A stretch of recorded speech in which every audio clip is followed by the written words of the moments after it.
Welcome to the Dangerous Grounds Network, the #1 online radio network in the world. 100% American Badass. Sponsored by Madison Rising.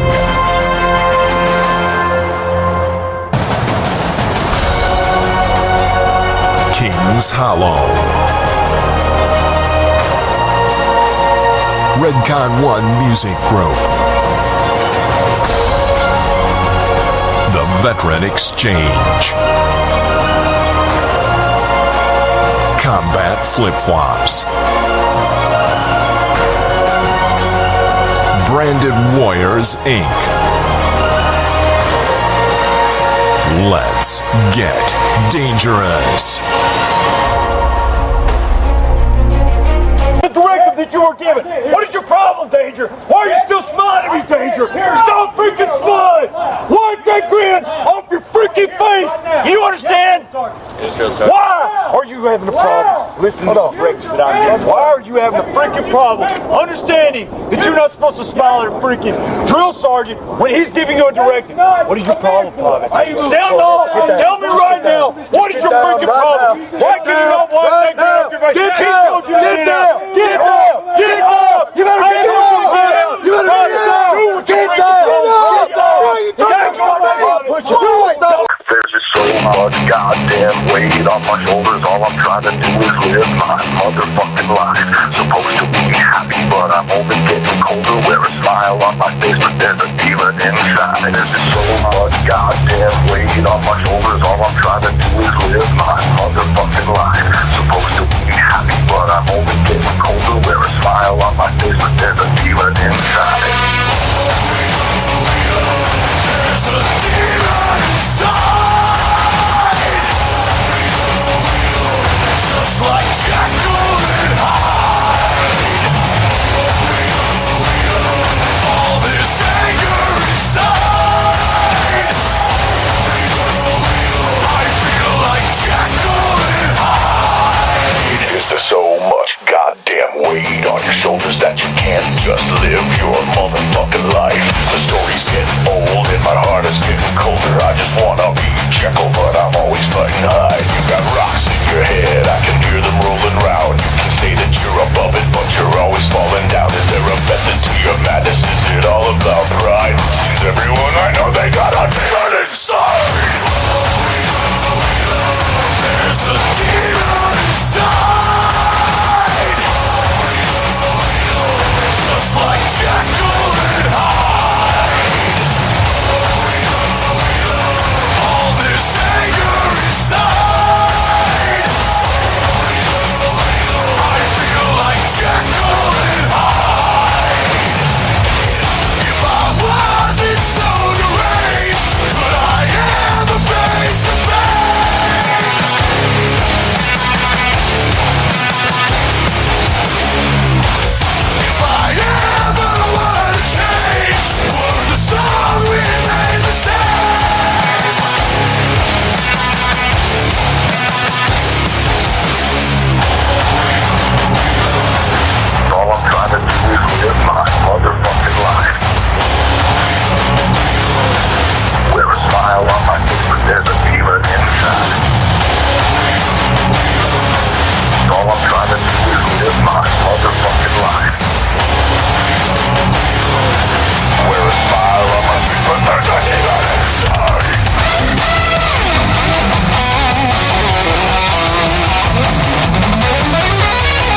What's up, everybody, and welcome to another pointless edition of Barracks Lawyers. With me, as always, we have Big Country. Yo, yo! We have the good man, Chris Ripka. What's up, fuckers? And we have Josh Everett with us for the first time. Everybody give a shout out to Josh. Yeah! Yeah. And we just learned something new about Josh right before the show. We learned that he paints. We did. We learned that he paints. And that's extra special because before I didn't think we could leave him alone with a box of crayons, kind of like a Marine. But, apparently he's fucking Bob Ross over there. I'm not Bob Ross. Like I got a canvas with that afro and, You use lead shorts. paint, though, don't you? You use lead paint. Yeah. I do. Something with a little asbestos in it. You got to make it to where it's not healthy. We have an awesome show for y'all today. Once again, I did not prepare for this show. I literally just got off the range. I had to send about 1,000 little fucking babies down range to kill some fucking steel.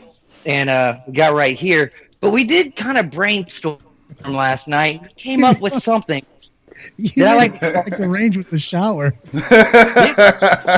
Hey, you got to kill babies one way or the other. You know what I mean? It doesn't matter how you know what I mean? Sometimes you got to prepare and you got to get your freedom boner from the range first. Go home and then kill some. I know. Pow, pow, But- baby. Telling you, when you're yelling out pew pew at the end. But, and that does bring us into our first topic, which I like to call spring breakup. Okay, I think we've all been there. You take your block leave, and when you're going on block leave, you have the girl you're messing with, and the bear's your girlfriend, whatever else. You take 30 days back home, and you walk back in, into your town, and you're like a badass, and everybody's like, "Oh, dude, you're in the army, you're in wherever, you've been traveling, you've been doing this. I've still been sitting here smoking weed." I mean, it's just different. Sometimes you come back with, more than you left with. Sometimes even an extra kid. But, that's neither here nor there. But, I want to, get y'all's opinion on this. Have y'all ever had that issue from a block leave? Yeah, but I personally haven't. Like when I was military, I tried staying single as much as possible. That's a good goal. Amen, brother. yeah, that's actually a good goal. I told it straight up, right whenever I was talking to a girl, I do not want a relationship. What if the was with a blow-up doll? Does that count? Of course not. That's all you. That's your business in between that door and the real world. You leave Vanessa out of this. She is. Hey, I'm just, I got arrested with a blow-up doll on New Year's Eve one time. I mean, does that count? That's a relationship. At that point, you're arrested. Nice. I came through the Nice. gate. I came through the gate with a keg in my front seat and a blow-up doll out of my sunroof. I see a That's how blow you up doll do it. hanging out the RV or 2 or 3. Just saying. Yeah, I've actually been in that situation before. I was dating the actual supply sergeant in our company. And it's one of those things, man. It's my first active duty station. Everybody's not used to that southern fucking drawl. Everybody's like right up on you, right? So I started dating this chick. She's from Maine, and she just infatuated with the southern style, I guess. But right there before our block leave, before we deployed, everybody gets 2 weeks to go home. So I went home, but right before I left, she's like, I need a break. I need to think about some of this for a while. I was like, well, what the fuck? We've been dating almost a year. What the fuck makes you, okay, deployment, whatever. That's how you want to be. That's fine. She went out with a couple of guys. So I went home and ended up hooking up with one of the chicks that I used to work at one of the clubs here. And yeah, that just kind of took on back. And the funny thing is they both knew about each other and said it was okay to have one person across seas and one person back at home. Oh. So you just kind of let me out of that double dare. I'm fucked if when they find out about each other. Nah, I'm good.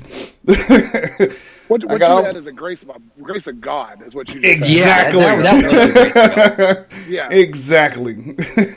that grace of God and that Southern charm. I don't know what it was, man. You sit there and say green beans to somebody and they get off on it. I guess that's okay.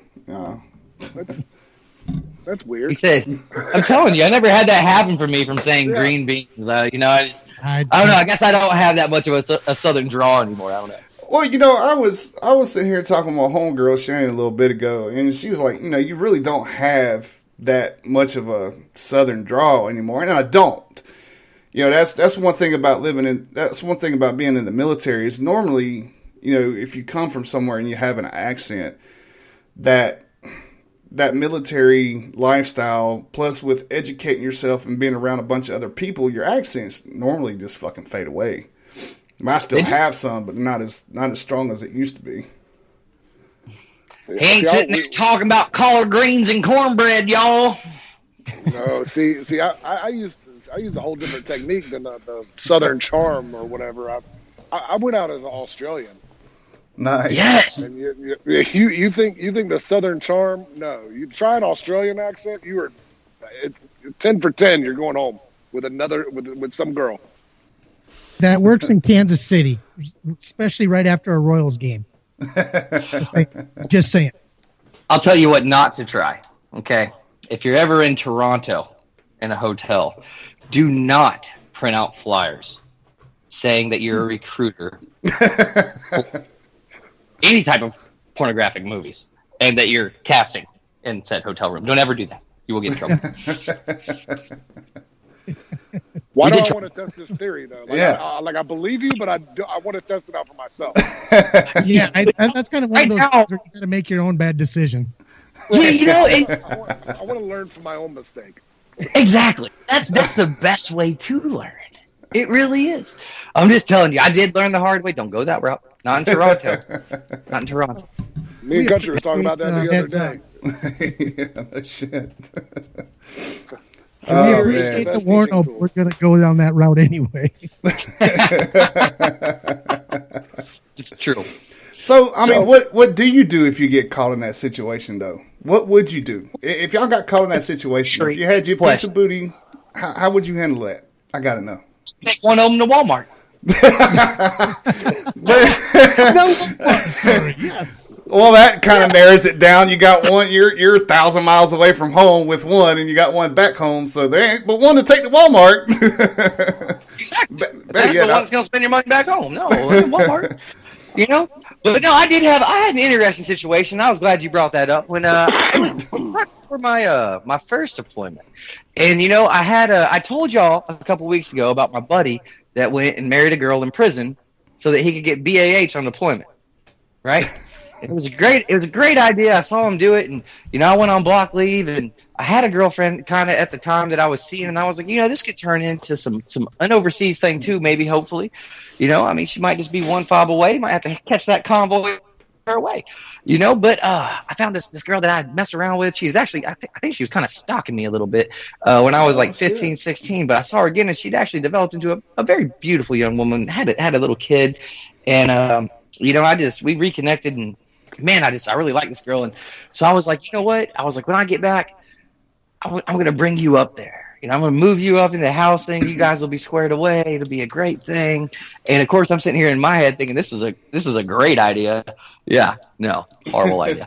But that did not work out. But that was my theory, And I spent the whole time at home with her and her kid and everything, and I just thought it was fucking awesome. And so when I went back up and I got back to New York, and I was sitting there talking to my platoon sergeant, and he was like, "Son, are you stupid?" And I was like, yes, I am. I'm pretty dumb. Can you educate me here a little bit? I could use your assistance. And he was like, you never get married right before a deployment unless she's in prison. And I was like, this rule, bro, that I don't know about. You guys that have done this for a while, like, y'all must know something I don't. I must need to go visit this prison. But, but I did have a girl in the barracks that I did kind of, see on the side. So, like, I just told her, I was like, hey, got this girl moving up here, she's got a kid. She was like, how the hell did you go on leave for 2 weeks and come back with a kid? I was like, that's a goddamn good question. I know it ain't my kid.